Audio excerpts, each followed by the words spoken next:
Welcome back to the Bridge Effect. Today we have an exciting guest with us, and I'll let her introduce herself in a second. Thank you guys for coming back again. I will ask you to like, comment, and subscribe, and make sure that you continue to share my videos. And I just want to thank you for all those who have subscribed thus far. So, would you like to introduce yourself? Yeah, sure. I am Chantal Victoria Bright. My pen name is Chantal Victoria, and I am a Ph.D. student here in the UK, and I'm also a children's book author. My book series is entitled Janjay, and it's on water and sanitation set in Liberia, which is the country of my heritage. So yeah, really excited to be here. Yeah, thank you for coming on. So here at the Bridge Effect, I say that my tagline is connecting the diaspora displaced to the born and stayed. And so my mission really is to introduce young Liberians who are making an impact within their community for our community. And so, like Chantal has already explained to you, that she is an author. I thought it would be best for her to come on and talk about her series that she has coming up, because you have a book release. I do happening have a book release. in a couple of days. A couple of days, June 5th. Yeah. This is my part in making sure that you guys that watch The Bridge Effect are aware of what Chantal is doing, and with hopes that you will support her and purchase her book, not only for your children, but any other child in the neighborhood, your nieces, your nephews, your little cousins, and even for yourself, because I feel like anybody can read the book. Tell us what your purpose was. Okay. Why you decided to write this book, and then the process that you went through to produce the book. My first degree is in English literature and political science. So I've always had like a passion for writing, and I thought one day I would write a book, but I wasn't 100% sure, like what I would write about, but I knew I would write a book at some point. I fell in love with reading very young, at maybe 5 or 6 years old, and the books that I most remember were the books I read during my adolescence. So children's book. One of my favorite authors as a child was Roald Dahl, which is, he's a British writer. He wrote Matilda and James and the Giant Peach and The Witches and many other like classics that we know. So, classics. Yeah, total classics. And so I was such a big fan of his writing and his books and things, and those were the stories that I remembered the most. So I thought that if I was going to ever write a book, it would definitely be a children's book, because that stuck with me like since I was a child or whatever. So that was the idea.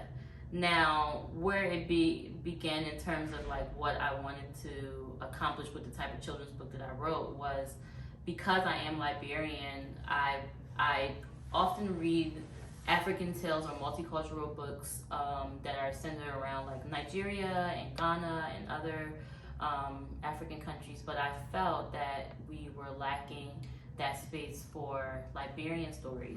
So I was just kind of like, I would love to contribute to Liberian literature. Right. Like, I'm obviously not the only Liberian writer. Right. Yeah, Weatu Moore is a Liberian author as Love well. her work. And so, I love her work as well. And so, Robtel Paley, Dr. Robtel Paley, she also has a Ph.D. and she wrote this children's book set in Liberia on corruption. And so, so I just wanted to join or contribute to that field. And so, because my area of interest is environmental studies, particularly like global water issues, I wanted to write a story that was authentic to Liberian culture, but also would bring awareness on like global water issues. Right. So that's how I ended up writing my first book, which is Janjay, and it was published May 24th, 2017. That was the first book, but I started writing it like I've been living in London since 2013, and like just on my commute into work into the city, like the central London or whatever, into the city, I would like write pieces of the book on my iPhone. Okay. And just little bits and bobs here and there, and then eventually when I was going through like a career transition where I was leaving my current role and I was trying to figure out what I wanted to do next, I was like, oh, this is the perfect opportunity that I can like focus on my book. And I wanted to get into blogging as well. I'm a huge fan of like bloggers, and especially like black bloggers and their content and things like that. So I was like, okay, I'm gonna start a website, I'm gonna start blogging, and I'm gonna work on this book. Okay. And that's so a good process. yeah. And that's basically what I did. I was like, I'm gonna publish this book, and to my surprise, honestly, it was well received, and it ended up like capturing the attention of the U.S. State Department. Wow. And they loved the story. I don't know how they found me because I'm such a small person. Actually, when they first sent me the email, I was like, I saw the state.gov, but I was like, is this real or is this a scam? You know, and it's like, how did they find me? And and it ended up being like a real thing. And they're like, oh, we like read some sort of press release about your book, and could you send us a copy of the manuscript? And because we were interested in like American authors, Black American authors, like, you know, writing about multicultural issues. So I sent it, they loved it, and they bought the translation rights. Wow. Yeah, so now it's in French, and it's used in embassies, like U.S. embassies around the world through like a network of like book distribution. Okay. So, and then they loved that so much, and then they actually had a preview of my second book, which is Janjay Goes Upriver, which is coming out June 5th, and they decided they wanted to purchase that as well. So that's in the works now. So, okay, girl. So yeah, so it's really a exciting. little bit of Liberian girl magic in a little there. Okay, so that's a great story that you've given us of how you even started writing, the process of, you know, putting your ideas into your iPhone. Where did your interest begin, just within environmental research? Because I know you said that you just loved reading as a child, but you don't hear too often of people really caring about the environment. Yeah. So how did you get into that and then fuse your two loves, your two passions, essentially? I did. I actually did marry my love in like English literature, political science with environmental studies. Yeah. So basically what happened was, it actually started I wanted to go to law school initially. I worked at the American Bar Association for a number of years, and I always thought I would go to law school. And I went on a trip to Liberia, and at the time, there was big talks around, you know, like the oil and, you know, what that potentially could mean economically for Liberia. Right. And so I started thinking about like, but what about the protections around that? And like legal protections, and what does this mean? I didn't want another situation that happened in the Delta region in Nigeria. So it really started to be a concern of mine around like, because although Liberia had environmental laws, we had never delved into oil and gas, and so our environmental laws did not cover that. So I thought like, oh my God, we're gonna get into this industry that we're unfamiliar with. We don't have regulation and policy around it. Like, I want to like help on that. Yeah. So I started thinking, okay, I want to be an environmental lawyer. And so when I went back to the States, I did the LSATs and everything like that, and got into a few law schools. And what happened was, I didn't get into the law school of my choice, like my number one choice, and I just didn't want to settle for the other law schools. So what I ended up doing was, I got into UPenn, and you just don't turn down University of Penn. So I was like, okay, I'll just, because initially I wanted to do an MBA with a JD. Okay. And in order to do the MBA with a JD in the US, start at the same time. Yeah, and you have to get into both schools separately. And so that didn't work out for me, and so I got into UPenn, and they decided to pursue a degree in environmental management. Okay. But at the time, I was still on my mind was around like oil and gas, and so when I started Penn, there were like some courses on like water security and global water issues, which I ended up having so much passion about. And from that, I think that's where the interest was like, yeah, like water is really, really important. We don't really talk about it. And so that's where the whole like water sanitation came from. Yeah. Okay, well that makes sense. of how you're able to marry the two. So what you're doing now with your PhD is going to further what you've already started. Yeah. And so you'll be going to Liberia to do further research. And so what will that research look like? And then how will it translate into what you've done with the Janjay series? My PhD is in the geography department at the University of Manchester. And my PhD title is Water Security, Fragility, and Peace from an African Ecofeminist Perspective. And that's a lot. It's a lot. It's a mouthful. Like, I'm like, do you need to break that down for us really quick? Because I definitely do. It's my research is basically further connecting feminism, or I can just say women, water security, and peace. Okay. That's essentially what I'm doing. I'm drawing the connection to how it's important that they're interconnected. Could you explain to us, in layman's terms, paint a picture of what you mean by water security when it comes to collecting water, women collecting water versus men collecting water? Well, the thing is, the reason why water security is a very gendered issue is because women tend to be responsible for domestic issues within the household, and so they are responsible for the cooking and the cleaning and things like that. Culturally, that's what it is. So they are responsible for getting water most times, and as a result, also children are involved. Mostly girls, sometimes boys, but a lot of times it is girls. And so that's one aspect of it, being able to, you won't be able to cook and clean and all those sort of things without like clean, drinkable water, right?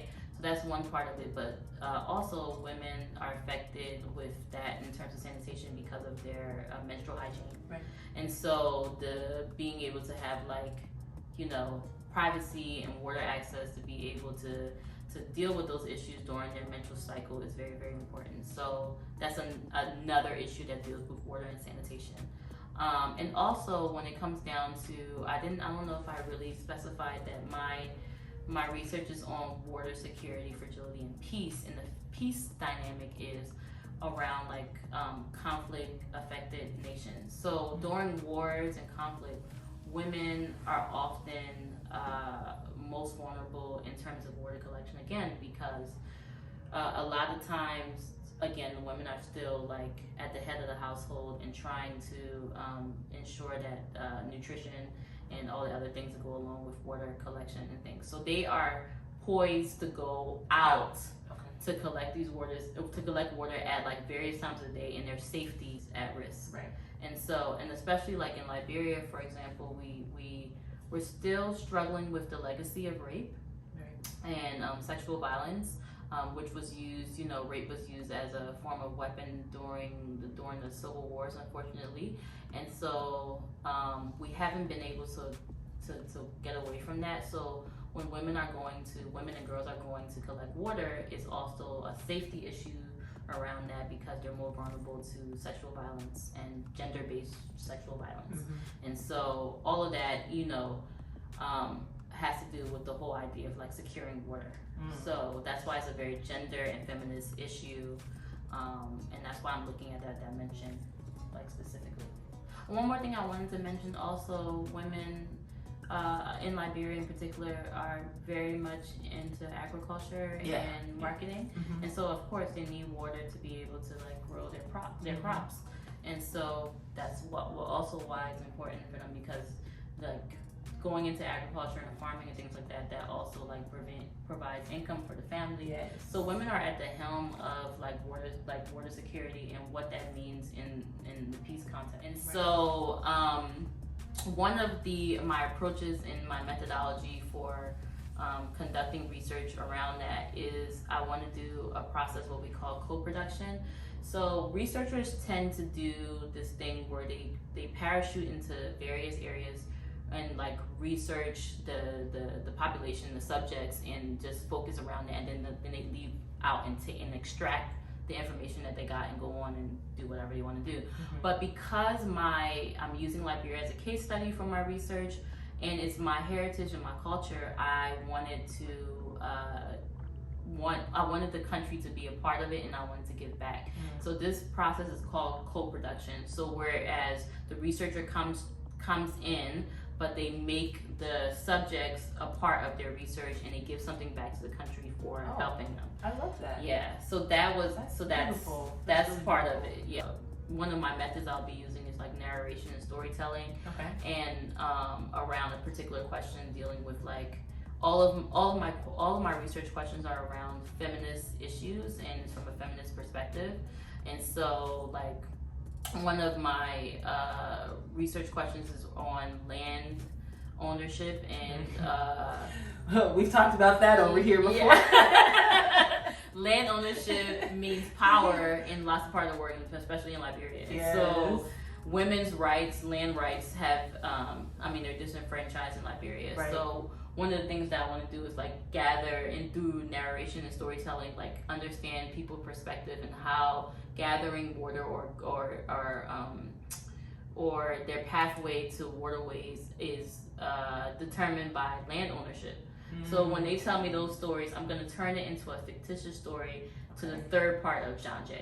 Okay. And so that way I'll use their stories with also keeping their stories anonymous. Yeah, identity, yeah, and gotta make sure we're protecting our people. Protecting their identity and also turning it into a Liberian story. So that would be part of my co-production, and the other part would be like the surveys that I run in Liberia. I'm going to turn into a report and hopefully give it to present it to any of the government officials, so that maybe it might assist in some policy development or something like that. So I'm just not going into the country and like extracting information without giving something back. That's good because the people were gonna ask the question. So are you just gonna go home? Yeah.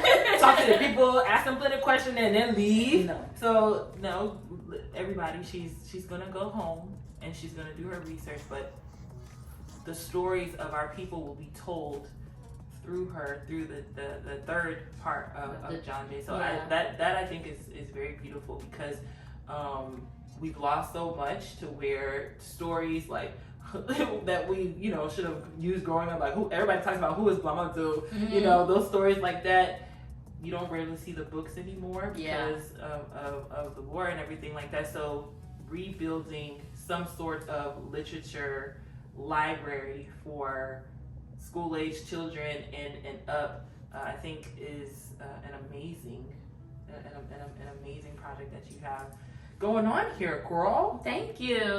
You're welcome. It's also kind of surreal a bit because after I wrote the book and I went to Liberia, people didn't know who I was, but they mentioned, like, someone would be like introduce me and be like, oh, this is the girl who wrote Janjay, and people like, oh my god, I read their book. That's good. So I was just kind of like, you read my book, We're gonna get you to the day where you're not surprised when people say that they read your book.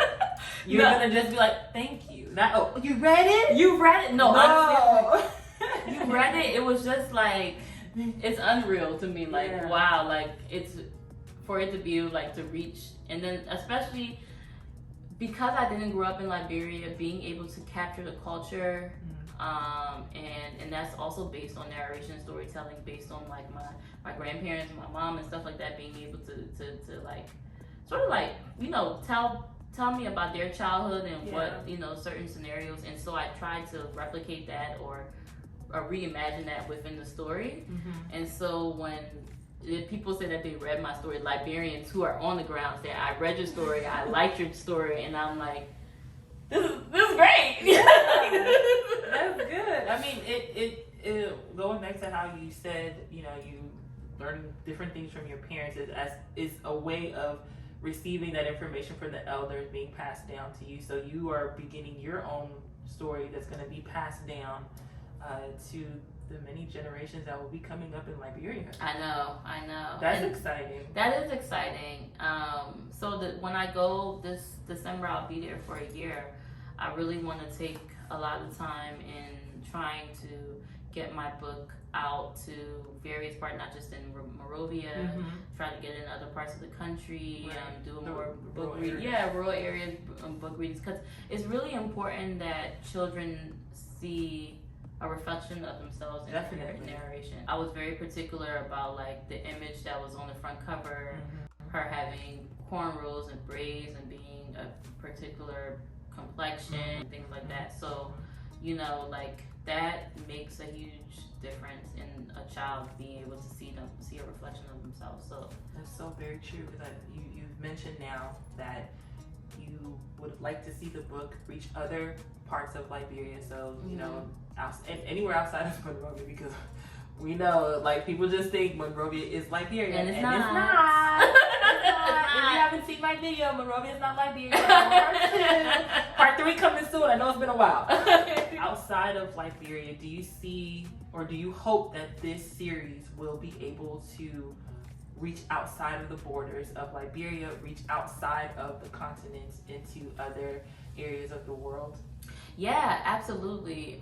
My priority is first Liberia, but the narrative from the feedback that I've received from other people in various places is that they were able to identify, like I had some readers who were from Puerto Rico or other like Caribbean areas, and they were able to identify with the main theme of the story, which is water collection as a child. So I think it translates well in developing countries, for the idea of like children collecting water and what that means and the responsibility and stuff like that. So I just want to be able to, like, when people read our stories, they can see the richness in our culture.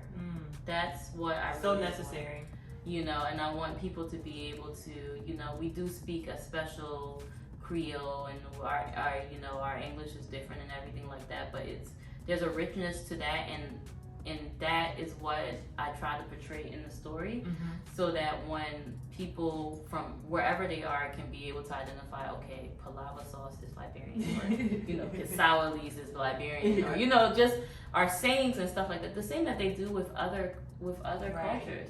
We want to go ahead and push Liberia, so Yeah. that other people understand, like, hey, we're here. We're here. We're not going anywhere. No. And you will know, you will hear, and you will see. And it's a really unique culture. Everything about Liberia. Yes. Yes. What would be your advice to any young Liberian who wants to be a writer, or even has this same desire as you and a passion for the environment? What would be your advice to them? Well, if you want to be a writer, the best way to be a good writer, I think, is to read a lot. The more you read, the more your vocabulary will advance, and also you will understand sort of the techniques and styles and formats of writing. And then the second part of that is to write every single day. And I know it sounds crazy, but like writing 1 or 2 sentences per day. Now we don't really use pens and pencils. Like I told you, I wrote mine on my iPhone, but like type a couple of words every single day and read as much as possible, and because that will help like fuel your imagination, and also like help you with the technique of writing. I think is my advice for a writer. Environment is huge, obviously, and you know, there's so many different areas that people are interested in. My area is water security, and I always say that because like I don't know much about climate change, and I don't know much about, I mean, my area is like wash, like sanitation and water and things like that. But there's so many other areas within the environment that I'm not an expert to. Like I know the basics, but I'm not an expert to. So you need to find like your niche within environmental studies that you feel that you're passionate about and that you can make an impact on. For me, it's water. And water and sanitation, all that goes along with that, because it's a feminist issue. It's not just a feminist issue, like water access for everyone, but like women and girls experience water security and access differently than men. So that's something that I'm passionate about. So that's why I focus on that particular area. So find your niche within the environment, because you can't save everything. You can't save the trees, and you can't save climate change, and you can't do all of those things. You have to find your niche, stick to it, and do it well. How can the people find you? Well, I am... And purchase your book. Because Yes. y'all are purchasing this book. Yes. So, All 3 of them. So you're going to have to get 1 and 2. And then when she finishes with 3 after this year of being home in Liberia, I'm gonna tell you guys again, I'm gonna tap you on your shoulder and say, my friend, please, we have to support Chantal. So how can they find you? My website, www.chantalvictoria.com, is where you can purchase the book. It is available in e-format and also an audiobook, so you can find that where you normally purchase those items. But in terms of print book, I'm trying to take away from the Amazons of the world and try to bring it home for like a small business owner and a writer and just dab into like e-commerce. And so I'm going to be selling the books exclusively on my website. Okay. Will it come signed? It won't come signed unless you purchase a signed copy. Oh. So there is the signed Get copy your coins, girl, and the regular one. So I would definitely sign a book if you purchase a signed copy, which will be available on the website as well. Again, it's www.chantalvictoria.com. I'm also on Twitter and Instagram, Shani_V. So thank you so much, Chantal, for sitting down with me for another culture conversation. I hope you guys have enjoyed having her and listening to what she has to say. Again, I'm going to say, please support all that she is doing for our Liberian young girls and women. And this is something that will even affect water uses in Liberia in general. We already know how that is. So follow her, go to her website, purchase her book, and we'll see you next time. Thank you. Peace. Bye.